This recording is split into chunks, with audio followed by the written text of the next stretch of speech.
Événement. Et puis le handicap cette fois avec la rentrée des classes, un moment particulièrement difficile pour les parents d'enfants victimes de problèmes. Selon le collectif citoyen handicap, le gouvernement ne met pas en place les mesures suffisantes pour intégrer parfaitement les enfants dans l'école dite traditionnelle.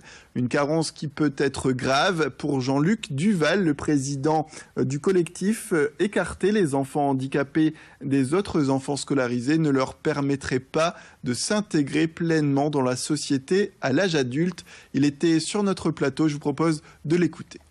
On demande des vrais moyens, on demande qu'il y ait des recrutements d'auxiliaires de vie scolaire en CDI, qu'elles soient formées, parce qu'il faut savoir qu'actuellement elles ne sont pas formées. Il faut savoir qu'on recrute différents profils, des gens qui sortent de Pôle emploi, qui avaient d'autres métiers. Il y a même des détenus qui sont en période de probation, à qui on donne des enfants handicapés pour s'occuper.